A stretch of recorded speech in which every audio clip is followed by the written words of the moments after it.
عزیزانو صبح اس کے لعین بیٹے نے لالچ دنیا میں مخبری کی. حضرت مسلم کو پتا چلا فوج قریب آن پہنچی ہے. عجیب جملے مسلم نے گھر سے نکلنے کا ارادہ کیا. کیوں مومنہ کے گھر سے نکلنا چاہتے تھے جناب مسلم؟ اس لیے کہ مومنہ کے گھر کی چار دیواری کا تقدس پامال نہ ہو. ارے قربان جاؤں حسین کے اصحاب پہ، ایک علی ولی اللہ پڑھنے والے کے گھر کی چار دیواری کا تقدس برداشت نہیں. اللہ جانے شام غریباں وہ کیسے برداشت کیا ہوگا. اولاد نبی کے خیام تھے اور ظالم جلا رہے تھے. اللہ جانے کیسے وہ منظر برداشت کیا. اجرک اللہ. حاضرات جناب مسلم نکلے ہیں، جنگ کرنا شروع کی. محمد ابن اشعث اس نے لکھا کوفہ کے گورنر کو، اس نے کہا اور فوج بھیج. اس نے اور قوت کر دی. دوسری بار پھر کہا مجھے اور سپاہی اور گھوڑے بھیج. انہوں نے کہا تیری ماں تیرے ماتم میں بیٹھے، ایک آدمی کے لیے اتنی فوج منگوا رہا ہے. اس نے کہا تجھے نہیں پتا یہ کوفہ کا کوئی سبزی فروش نہیں ہے، یہ حسین کی تلواروں میں سے ایک تلوار ہے. اجرکم اللہ. یہ بنو ہاشم کا جوان ہے، اسے مسلم کہا جاتا ہے. بس اداروں لڑتے لڑتے اب دھوکہ دیا گیا حسین کے شیر کو، اور دھوکے سے ایک گڑھے میں گرا دیا گیا. وہاں منظر عجیب تھا. جس کے پاس تیر تھا اس نے دور سے تیر مارا. کوئی لعین چھت پہ چڑھ کے پتھر مار رہا تھا. اداروں ایک مرتبہ مسلم کو گرفتار کر لیا گیا. گرفتار کر کے جب دربار میں لائے، ایک مرتبہ مسلم سینہ تان کے آئے. یہی تو سید سجاد سے کسی نے کہا تھا اے تجھے کیا ہوا، تو بھی ہاشمی ہے. چند دن پہلے بھی ایک ہاشمی آیا تھا، اس کا سینہ تنا ہوا تھا، وہ ان کی آنکھوں میں آنکھیں ڈال کے بات کر رہا تھا. سجاد نے کہا تو نے انصاف نہیں کیا، اور مسلم اکیلا آیا تھا، میں مائیں بہنیں پھوپھیاں اور ساتھ لے کے آیا. اللہ کی ریاضاری پہ رام کرے، کرتے آئیے گا تیاری. حاضر مسلم کو گرفتار کر لیا گیا. انہوں نے کہا کہ مسلم تو نے امیر کو سلام کیوں نہیں کیا؟ مسلم نے کہا میرا ایک امیر ہے جس کا نام ہے مسلم کو امیر مسلم. اجرکم اللہ. بس اداروں تمام گفتگو جاری رہی. اس لعین نے کہا دارالامارہ کی چھت پہ لے جایا جائے.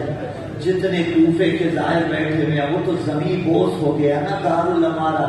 لیکن آج بھی مسلم کے روزے میں اور دارالامارہ میں اداروں دیکھا ہے فرق کتنا ہے آپ نے. یعنی جس اونچائی پہ لے جا کے انہوں نے زمین بوس کیا تھا، آج وہ دارالامارہ اسی گہرائی میں چلا گیا. یہ کرامت ہے حسین ابن علی کی. لیکن دارالامارہ کی چھت آ گئی. اس دارالامارہ کی چھت سے لعین نے تلوار سے مسلم کا سر قلم کیا. مسلم کا سر قلم کیا، دھڑ زمین پر گرا. عجب نہیں زہرا نے آگے بڑھ کے لیا ہو، آؤ میرے بیٹے کا سفیر آ جا.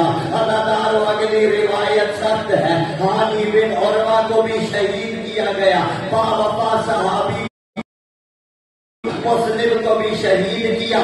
دونوں کے لاشوں میں رسیاں ڈال کے کوفہ کے اندر لاشوں کی بے حرمتی کرنا شروع کی. کوفہ والے آگے بڑھے، انہوں نے کہا ہر ظلم برداشت کیا.